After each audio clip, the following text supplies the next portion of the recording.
Saatnya kita akan menikmati firman Tuhan di pagi hari ini. Kita percaya pujian yang sudah kita naikkan kepada Tuhan membawa kita masuk di dalam hadirat-Nya, dan Dia ada di tengah-tengah kita, dan Dia Allah yang akan berbicara kepada kita pagi hari ini. Amin. Itu sebabnya terus kita buka hati kita. Apa yang Tuhan mau sampaikan, biarlah itu yang menjadi rema bagi kita dan kita terus dapat melakukan apa yang Tuhan kehendaki. Nah, Bapak Ibu Saudara yang dikasihi oleh Tuhan, pada pagi hari ini saya akan berikan judul atau tema adalah mengatasi konflik. Mengatasi konflik. Kalau kita berbicara tentang konflik, konflik ini adalah bagian alami dari kehidupan manusia. Artinya, tidak ada seorang pun yang bebas atau luput dari apa yang namanya konflik. Siapa di antara kita yang tidak pernah mengalami apa yang namanya konflik? Tentu semua kita pernah mengalaminya. Bahkan mungkin ada yang sementara mengalami konflik. Bahkan saya pun secara pribadi untuk menyampaikan hal ini, dan saya pun diuji. Tadi malam saya mengalami konflik. Tuhan, saya mau berbicara tentang konflik. Tetapi kenapa hal ini juga harus saya alami?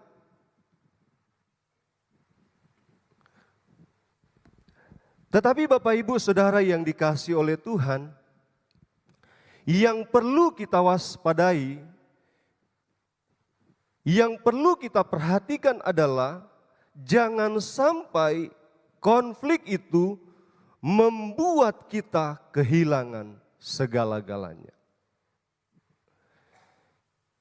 Konflik itu boleh datang, konflik itu boleh terjadi dalam setiap kehidupan kita. Tetapi bukan berarti dengan adanya konflik itu lalu membuat kita itu lupa siapa kita. Kita kehilangan yang seharusnya menjadi pegangan dalam hidup kita. Nah, kita melihat bahwa bentuk-bentuk konflik yang pertama adalah secara internal, konflik secara internal. Ini adalah berbicara tentang perjuangan batin kita dalam memilih yang benar atau mengikuti hawa nafsu. Ini pun adalah konflik yang terjadi secara internal di dalam diri kita. Kita tahu mana yang benar, kita tahu mana yang seharusnya kita lakukan, tetapi keinginan hawa nafsu itu lebih kuat untuk kita menolak melakukannya. Kita lebih memilih karena hawa nafsu lebih memilih sesuatu yang salah, yang keliru. Dan terjadi konflik di dalam diri kita, di dalam batin kita. Apakah saya harus melakukan yang benar? Atau memilih hawa nafsu? Tetapi itu adalah sesuatu yang menguntungkan. Secara lahiriah, secara jasmani. Dan berikut adalah konflik dengan sesama. Hubungan kita dengan keluarga dapat atau bisa terjadi konflik. Ada di antara keluarga yang tidak pernah mengalami konflik? Banyak. Semua. Tidak ada yang luput. Terjadi konflik antara suami dengan istri. Seperti yang saya katakan tadi.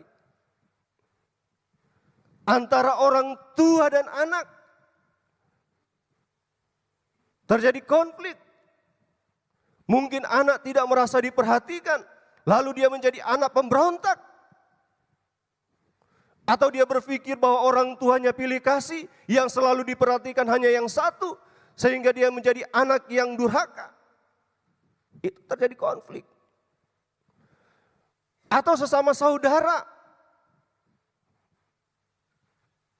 dia iri dengan saudaranya, dia iri dengan kakaknya, dia iri dengan adiknya. Karena dia yang selalu diperhatikan, sehingga terjadi konflik. Jadi tidak ada yang luput dari apa yang namanya konflik di tengah-tengah keluarga. Dan membuat hubungan dengan keluarga satu dengan yang lain itu menjadi rusak. Menjadi tidak baik-baik saja. Demikian juga dengan sesama jemaat. Sesama anggota gereja terjadi konflik. Ada di antara kita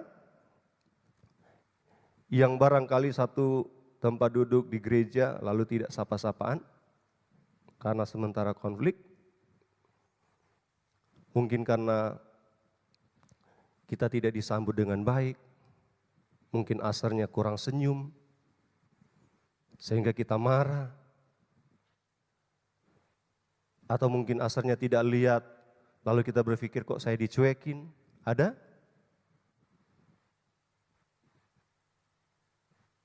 Atau dalam komunitas yang lebih kecil lagi, di kema. Karena mungkin terlalu kecil sehingga ketika sharing menyinggung perasaan, padahal tidak seperti itu maksudnya. Dia kok serang-serang saya, dia kok sindir-sindir saya. Ada yang seperti itu. Sehingga terjadi konflik, terjadi benturan. Bahkan mungkin di dalam masyarakat, di tengah-tengah tetangga kita, di sekitar tetangga kita. Itu bisa terjadi. Jadi hubungan kita dengan sesama, baik di tengah-tengah keluarga, sesama anggota jemaat, bahkan di tengah-tengah masyarakat, itu dapat terjadi konflik. Dan yang ketiga adalah konflik dengan Tuhan. Konflik dengan Tuhan. Ketika kita melawan kehendak-Nya, ketika kita tidak taat, kita melanggar ketetapan Tuhan,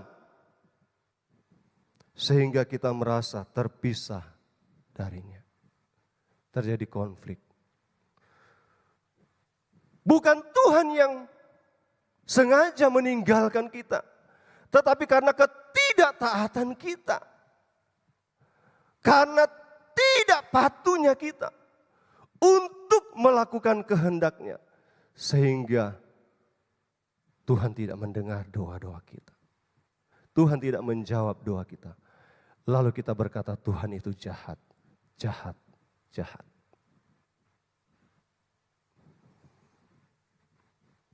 Tetapi bersyukur Bapak Ibu Saudara yang dikasihi oleh Tuhan.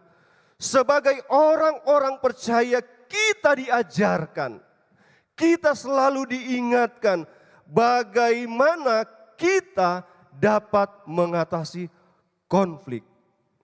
Di dalam Alkitab, kita menemukan prinsip-prinsip penting tentang bagaimana mengatasi konflik dengan cara yang benar, sehingga bisa tercipta kedamaian dan penyelesaian.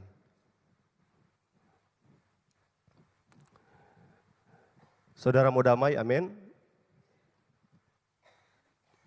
Semua tentu mau adanya kedamaian. Dalam Efesus 4 ayat yang ketiga, di sana dikatakan, dan berusahalah memelihara kesatuan roh oleh ikatan damai sejahtera. Perhatikan, dikatakan, dan berusahalah. Berusahalah memelihara kesatuan roh oleh ikatan damai sejahtera.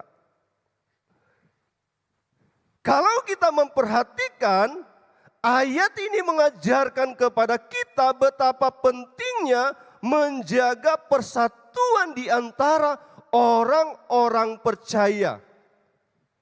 Memelihara kesatuan roh berarti kita dipanggil untuk menjaga hubungan yang harmonis dan penuh kasih satu sama lain.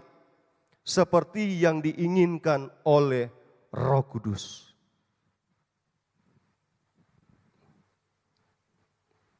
Dan ikatan damai sejahtera mengacu pada usaha menjaga kedamaian di antara umat agar tidak terpecah oleh perselisihan dan perbedaan. Tentu kita ini punya sifat yang berbeda-beda. Sehingga dalam berpendapat pun pasti akan berbeda-beda. Tetapi jangan sampai perbedaan itu terjadi perpecahan. Boleh berbeda, tetapi tetap satu. Amin. GPDI Mahanaim. Boleh berbeda, tetapi satu. Kita ini anak-anak Tuhan. Amin. Itu sebabnya Bapak Ibu Saudara yang dikasihi oleh Tuhan, kita harus belajar prinsip-prinsip atau nilai-nilai firman Tuhan sebagai landasan utama bagi kita untuk menghadapi konflik yang terjadi di dalam kehidupan kita.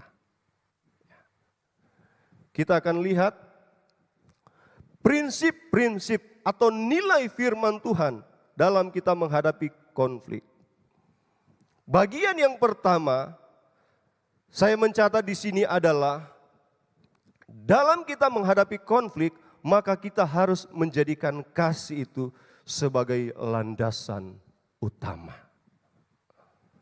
Sekali lagi, kasih itu menjadi landasan utama dalam kehidupan kita, apalagi ketika menghadapi konflik.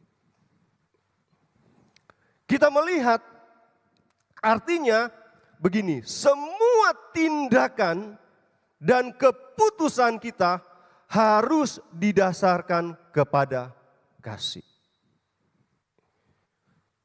Sekali lagi, dalam kita mau menyelesaikan konflik, dalam kita mau menghadapi konflik, semua tindakan dan keputusan kita harus berdasarkan kasih.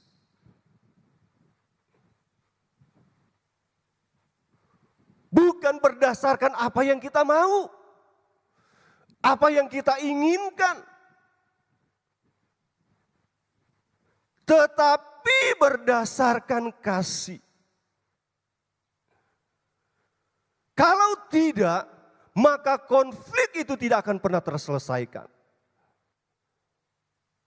Kalau bukan landasannya kasih, maka jangan kita berharap konflik itu akan bisa diatasi.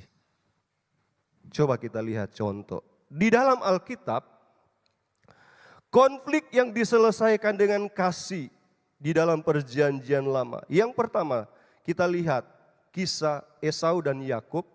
Mungkin tidak ada di sini, nanti saya jelaskan saja.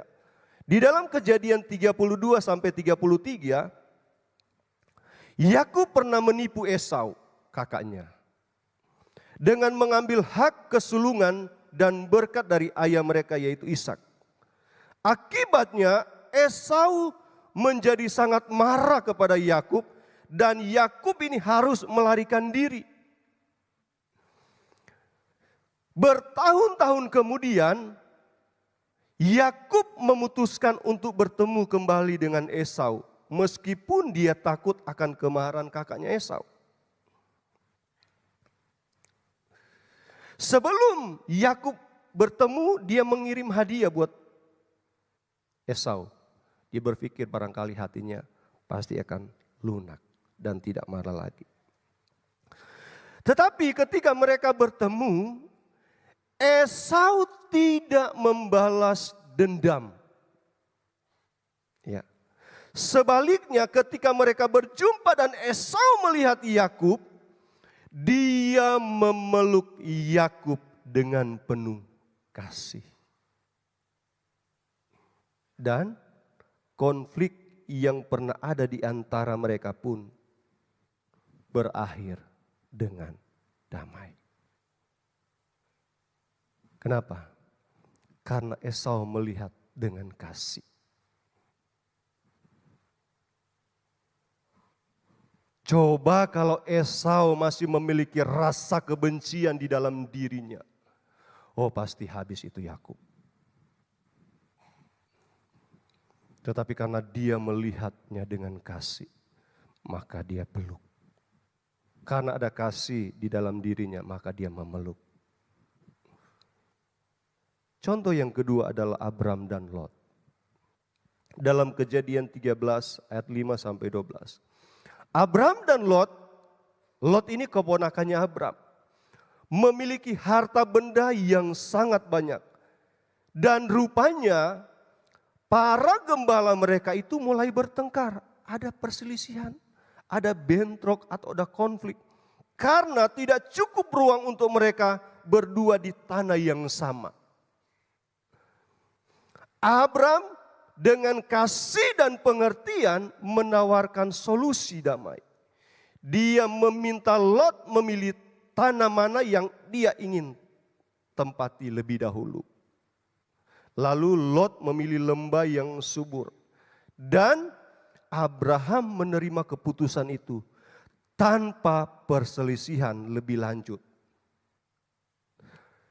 Abraham menunjukkan kasih dengan mengutamakan keponakannya dan menghindari konflik.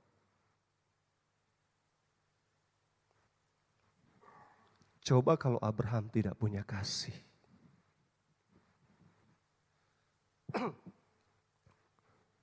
Barangkali Lot itu akan diusir. Tetapi karena Abraham dia memiliki kasih, dia punya kasih, dia tidak mau konflik itu berlarut-larut.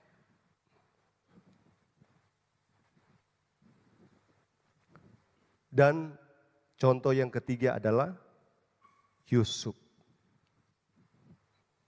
Yusuf dan saudara-saudaranya dalam Kejadian 45 ayat 1 sampai 15. Saudara-saudara Yusuf menjualnya sebagai budak karena iri hati. Namun Yusuf akhirnya menjadi penguasa kedua setelah Firaun di Mesir. Nah, ketika kelaparan melanda, saudara-saudaranya datang ke Mesir untuk mencari makanan. Mereka tidak menyadari bahwa Yusuf yang mereka temui adalah saudaranya yang pernah mereka khianati.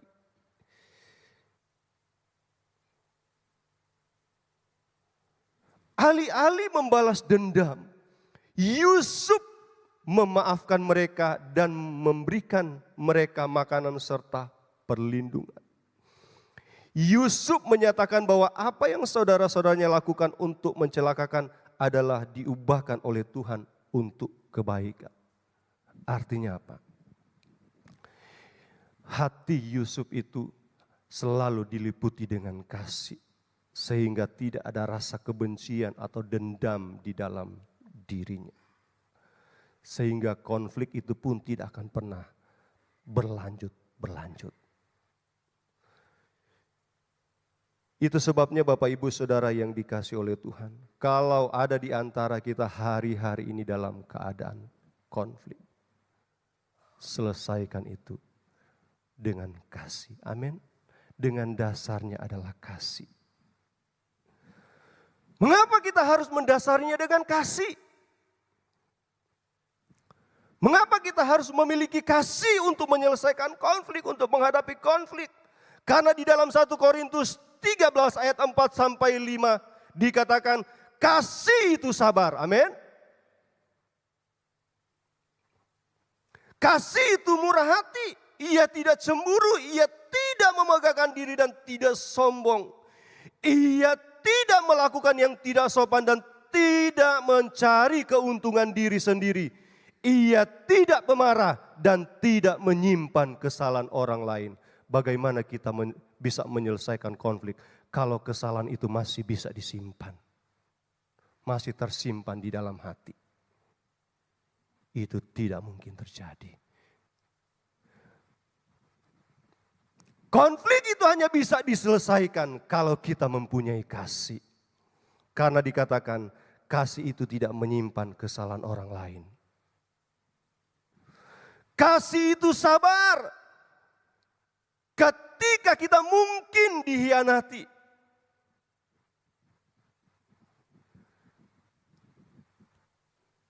Ketika kita mungkin dikata-katai yang jahat. Karena kita mempunyai kasih, kita masih mempunyai kesabaran. Amin. Dan kita tidak pernah menyimpan kesalahannya. Karena apa? Karena ada kasih di dalam diri kita. Itu sebabnya sekali lagi semua tindakan dan keputusan kita harus berdasarkan kasih.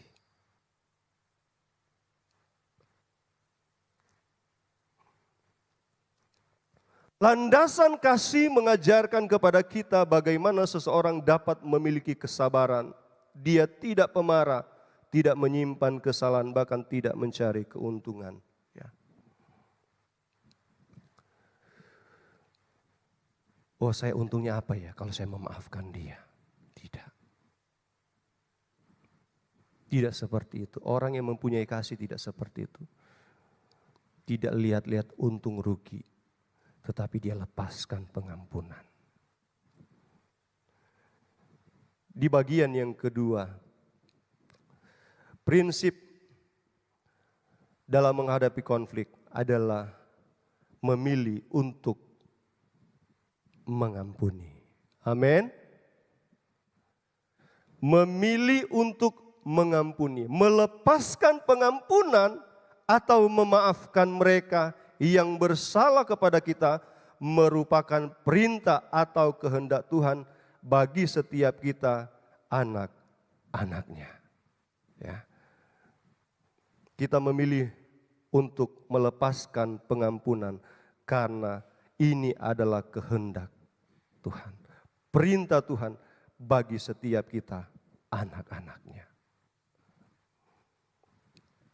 Seperti halnya Yusuf, dia memilih untuk mengampuni atau memaafkan saudara-saudaranya. Bahkan dibuktikan melalui pemeliharaan Yusuf kepada saudara-saudaranya dalam masa kelaparan.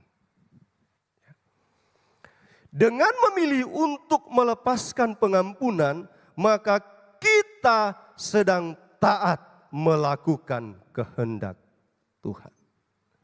Perhatikan baik-baik.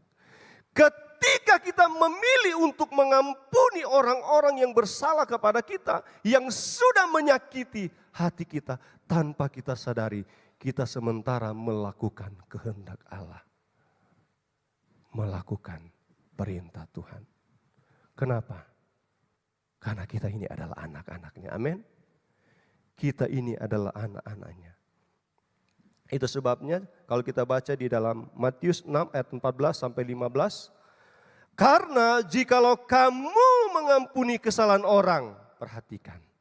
Bapamu yang di sorga akan mengampunimu juga. Selanjutnya ayat yang ke-15.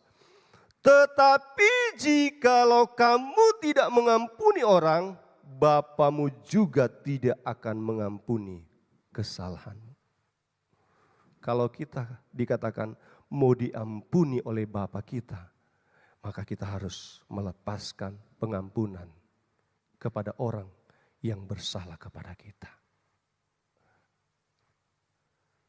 Kalau kita tidak mau konflik itu terus-menerus terjadi di dalam diri kita, di dalam hidup kita, di tengah-tengah keluarga kita, di tengah-tengah sesama jemaat, bahkan di tengah-tengah masyarakat, maka dimulai dari diri kita, kita harus belajar untuk melepaskan pengampunan. Memberi pengampunan. Sekalipun orang bilang sakitnya tuh di sini. Tetapi kita harus belajar untuk memaafkan. Amin. Melepaskan pengampunan. Kalau kita tidak mau terus berlarut-larut dalam permusuhan, pertengkaran, konflik. Lepaskan pengampunan. Selain dapat membantu kita menyelesaikan konflik yang terjadi, sifat mengampuni juga memberi keuntungan atau manfaat bagi diri kita sendiri.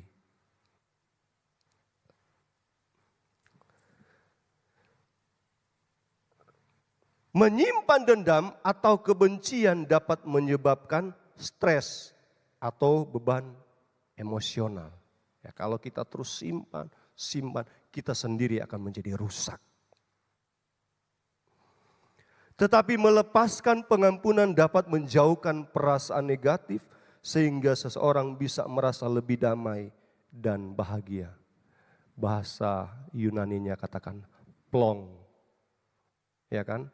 Orang kalau sudah lepaskan pengampunan, rasa sakitnya itu mulai hilang dan rasanya plong. Beban itu kayaknya lega, ya kan? Sudah selesai karena kita sudah lepaskan. Penelitian menunjukkan bahwa saya hanya baca di Google ya. Ada sebuah penelitian menunjukkan bahwa memaafkan dapat mengurangi kecemasan, depresi, dan meningkatkan kesehatan mental secara keseluruhan. Ya, jadi kalau saudara nggak mau stres, bahkan lebih parah lagi saudara tidak mau jadi orang setengah miring, ya, jangan simpan rasa kebencian, tetapi lepaskan pengampunan. Amin. Lepaskan. Karena kalau tidak, itu yang akan membunuh kita. Itu yang akan merusak kehidupan kita. Kalau kita simpan. Yang berikut adalah hadapi dengan kelemah lembutan dan kerendahan hati. Dalam kita menghadapi konflik. Hadapi dengan kelemah lembutan dan kerendahan hati. Sikap kelemah lembutan dan kerendahan hati akan mengurangi eskalasi konflik yang terjadi. Ya, akan mengurangi. Yakobus 1 ayat 19 dikatakan, setiap orang harus cepat untuk mendengar, tetapi lambat untuk berkata-kata, dan juga lambat untuk marah. Kelemah lembutan adalah sikap yang penuh kerendahan hati, ketenangan dan pengendalian diri dalam menghadapi situasi atau orang lain. Nah, dalam Yakobus ini mengajarkan kita beberapa sikap penting yang berhubungan dengan kelemah lembutan. Cepat mendengar. Orang yang lembut hati akan lebih mendahulukan mendengar daripada berbicara. Sikap ini menunjukkan penghargaan kepada orang lain dan keinginan untuk memahami. Itu cepat mendengar. Artinya dia menunjukkan sebuah penghargaan. Ya. Dan keinginan untuk dia ingin lebih memahami apa sih yang menjadi keinginannya, apa sih yang dia mau. Lambat berkata-kata, orang yang lembut tidak terburu-buru dalam berbicara, terutama dalam memberikan respon. Ini mencerminkan kesabaran dan kebijaksanaan dalam mengelola kata-kata, perhatikan, agar tidak melukai atau memperburuk situasi. Sudah konflik, kalau kita emosi, kita cepat merespon dengan kata-kata, wow, bisa terjadi berantakan, tambah berantakan. Tetapi kalau kita dikatakan lambat berkata-kata, ya. Kenapa? Karena kita dapat mengelola dengan baik. Sehingga kata-kata itu yang keluar dari diri kita, dari mulut kita itu tidak melukai, tidak menyinggung. Kenapa? Karena kita sudah mikir dengan matang-matang. Ini menyakiti dia tidak ya? Ini menyinggung dia tidak ya? Lambat marah. Kelemah lembutan juga ditandai dengan pengendalian emosi, terutama kemarahan. Sikap ini menunjukkan kemampuan untuk menahan diri dari situasi yang memancing emosi. Ada yang cepat emosi di sini? Tiba-tiba meledak, tiba-tiba pintunya dibanting, bruk. Ada? Tiba-tiba gelasnya bunyi, teng. Tiba-tiba ada piring terbang, padahal di dalam rumah, dipikir UFO. Ada? Karena cepat emosi. Tetapi jemaat Mahanaim tidak, amin. Semuanya lambat marah, amin. Dan marah pun ada alasannya. Enggak ada uju-uju tiba-tiba marah. Ya. Apalagi marah sama hamba Tuhan. Oh, dia kok khotbahnya menyinggung sih. Tidak ada, amin. Yang berikut adalah menggunakan mediator jika diperlukan. Nah, kalau kita menghadapi konflik, ya, ini ada solusi lagi, menggunakan mediator jika diperlukan. Jika konflik tidak bisa diselesaikan, bawa ke pihak yang ketiga, pihak yang netral, ya, yang netral bukan yang memihak, ya. Nanti kalau memihak nanti ya tidak selesai. Matius 18 ayat 16, jika ia tidak mendengarkan engkau, bawalah seorang atau dua orang lagi, supaya atas keterangan dua atau tiga orang saksi perkara itu tidak disangsikan.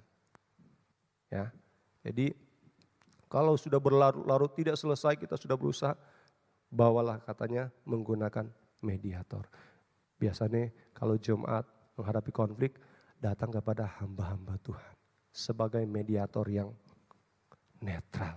Karena hamba Tuhan itu enggak mungkin dia akan memihak. Karena kalau dia memihak nanti akan kehilangan jemaat. Dia melanggar perintah Tuhan, ketetapan Tuhan. Kalau dia memihak.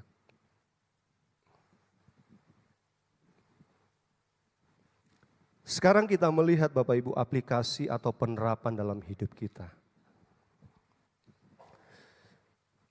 Penerapan atau aplikasi dalam hidup kita adalah saling mengakui dan terbuka satu dengan yang lain di dalam kasih. Ini pelajarannya. Dalam kita menghadapi konflik, maka kita harus saling mengakui dan terbuka satu dengan yang lain di dalam kasih.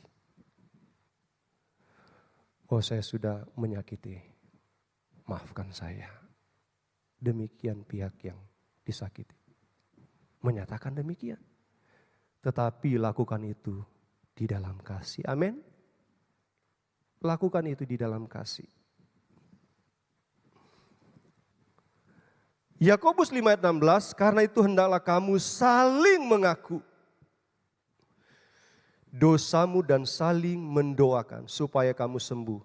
Doa orang yang benar bila dengan yakin didoakan sangat besar kuasanya.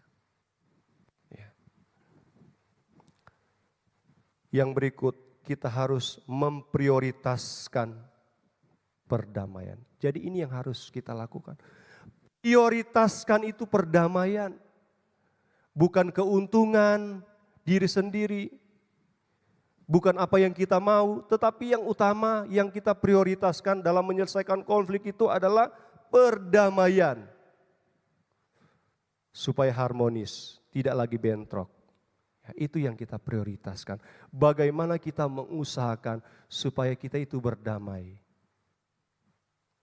Ya. Tujuannya apa?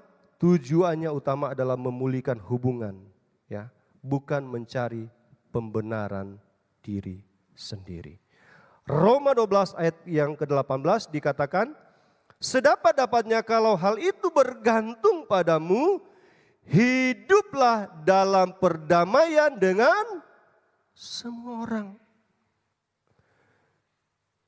Jadi prioritas itu perdamaian dengan semua orang. Itu yang harus kita lakukan. Dan yang terakhir, berdoa untuk kebijaksanaan, meminta tuntunan Tuhan sebelum bertindak. Coba kita lihat Yakobus 1 ayat 5, dibuka ayatnya. Yakobus 1 ayat yang ke-5. Tetapi apabila di antara kamu ada yang kekurangan hikmat, hendaklah ia memintakan kepada Allah. Ya, minta kepada Allah. Yang memberikan kepada semua orang dengan murah hati dan dengan tidak membangkit-bangkit, maka hal itu akan diberikan kepadanya. Jadi dalam kita menyelesaikan konflik, kita harus minta hikmat dari Tuhan. Seperti Salomo. Ketika dia menyelesaikan konflik antara ibu satu dengan ibu yang lain, maka bukan dengan hikmatnya yang lahir dari dirinya, tetapi hikmat yang dari Allah yang diberikan kepadanya, sehingga konflik itu pun bisa diselesaikan. Penutup. Berbahagialah orang yang membawa damai, karena mereka akan disebut anak-anak Allah. Ya, orang yang suka perdamaian, yang membawa damai, mereka adalah orang-orang yang disebut sebagai anak-anak Allah. Pagi ini kita mengingat karya pengorbanan Yesus. Kita yang tadinya konflik dengan Allah telah didamaikan melalui darah Yesus. Amin. Yesus yang menyelesaikan konflik antara kita dengan Bapa melalui kasih-Nya yang begitu besar.